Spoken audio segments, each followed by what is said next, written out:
In this video, I'm going to walk through the solutions to our practice test.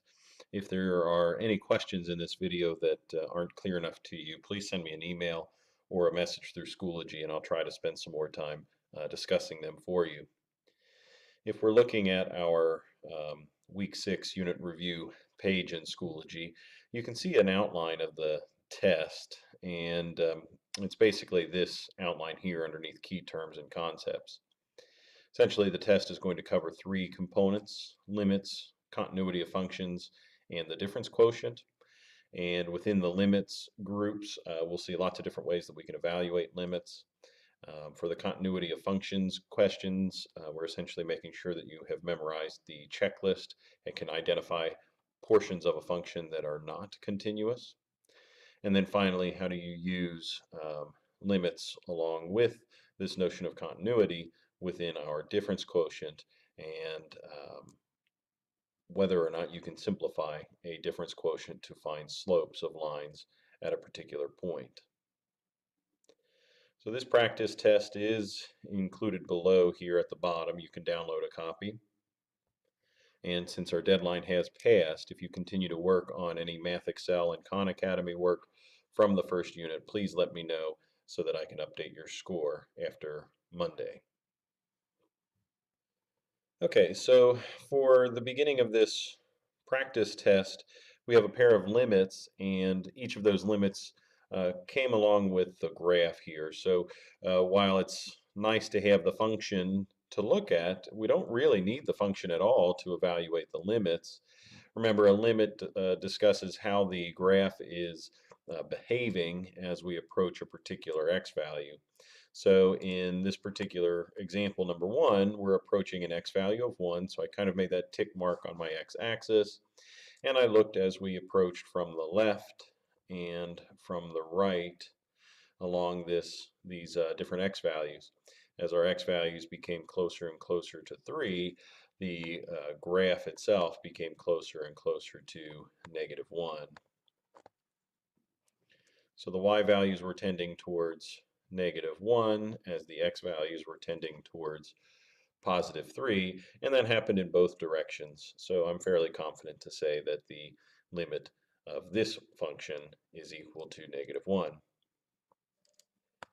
Similarly, in number 2, the behavior of the graph is tending towards a y value of 2 as x approaches a +2. So as we get closer to this x value of 2, our y results end up getting closer to 2. That happens both from the left and the right side of the x value of 2. Now on the handout there wasn't this extra dot, but I put it on here just to pose a question here. Even though the function doesn't appear to be defined at this point, or at least there's a hole in this section of the graph, there happens to be a dot right here, and that would have been accomplished with some sort of piecewise function with some additional components to it. And I want to remind you that even if the function is defined elsewhere, the limit is really just asking us about the behavior of this graph. Even though the function result is up here, the graph is tending towards the y value of 2. So even with that dot, we would still say that the limit of this particular function is equal to 2.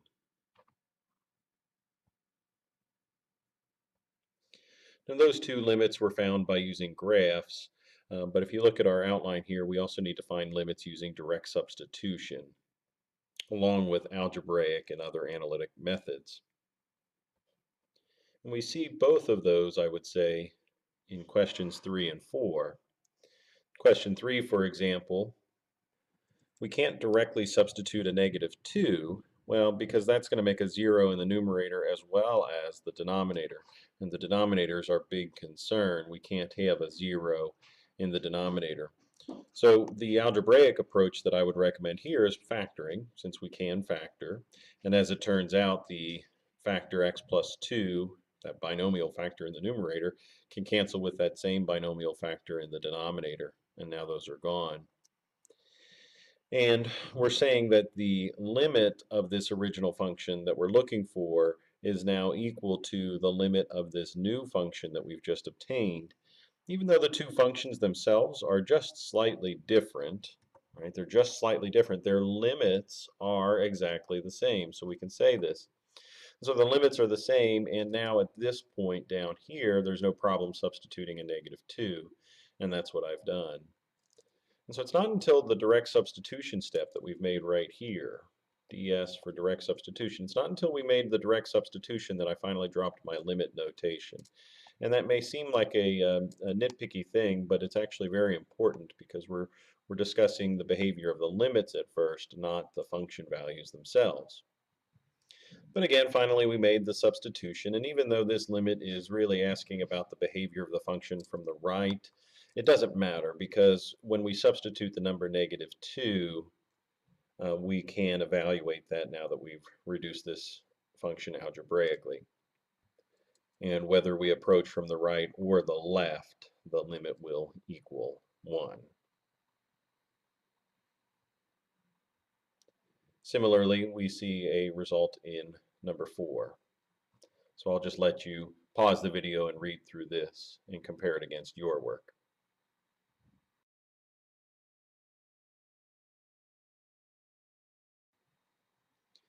Now, moving on to problems 5 and 6. Um, these are examples of what we would say limits at infinity. So as x approaches either positive infinity or negative infinity, we're essentially trying to determine what happens as the x values get really large or really small. Or in other words, what's the end behavior of the function. Now, we know a lot about end behaviors of polynomials and rational functions from our discussions in pre-calculus. So let's just think about this for a second. In this particular case, we have a polynomial. So I've noted that here. It's a polynomial function. And since it has a positive leading coefficient with an odd degree, I know that my right tail points up, my left tail points down, and there could be as many as 2 turns in between, but the turns in the middle um, don't really bother me at all because we're actually looking for the behavior of the function as x goes towards negative infinity. So that stuff that's happening in the middle is not necessary for us to focus. Instead, we're looking at this tail over here as x moves to the left. As we approach negative infinity on the left, the function values themselves are going down because of this left tail pointing down. And so we could very easily say that the limit of this particular function has to be negative infinity. Again, we answer this based on our understanding of polynomial end behavior. And similarly, we can answer question 6 based on our understanding of rational functions. When we discuss limits at infinity of rational functions, we're really talking about horizontal asymptotes. And there were 3 conditions to consider for horizontal asymptotes when we studied this last year. And that's when we focused on the degrees of the numerator and the denominator. Now, rational function is made up of 2 polynomials, so the degree of course of the numerator is the largest exponent in the top, we call that m, and the degree of the denominator is the largest exponent in the bottom, we call that n. Now if m was bigger than n, there's no horizontal asymptote. And the overall shape, with the exception of what's happening in the center of the graph, the overall shape would behave like our first term divided by our second, or I'm sorry, the first term of the numerator divided by the first term of the denominator. So we would say something like this: a times x to the m power divided by b times x to the n power. Now that's exactly what we see here, and if we consider that first term, 2x to the third divided by 3x squared, if I divided the numerator by the denominator, we end up with something like this: 2/3 x, since we have x cubed divided by x squared. This is a linear function, and so that's why my notes in red here said it behaves like y equals x, some sort of linear function. And I very easily could have said 2/3 x, because that's going to be the slope of the slanted asymptote. There's a little bit more to that as far as finding the actual behavior, but in general, since the function is going to behave like this linear function with a positive leading coefficient and an odd degree, just like our polynomial discussion from a moment ago, we're going to look at the right tail pointing up and the left tail pointing down. And we can now answer this question. As we approach negative infinity on our x-axis, the y-axis, or the y values, will approach negative infinity as well. And that's why I would say that this limit is equal to negative infinity. If you're taking notes on this and you want to see the other two examples, should you see another problem like this in your studies, when m is equal to n, then there is a horizontal asymptote, and this time the horizontal asymptote is equal to a divided by b.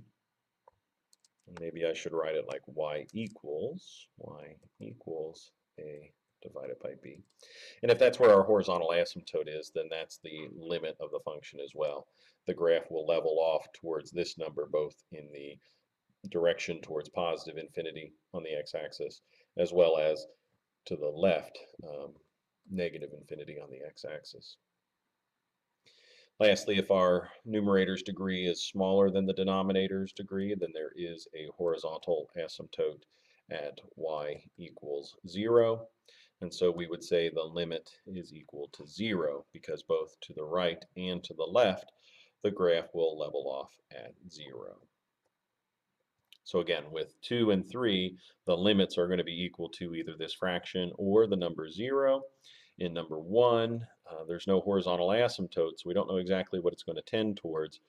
But by dividing the leading terms of the numerator and the denominator, we can investigate what type of polynomial this rational function behaves like, and then we can answer the question on its limit behavior.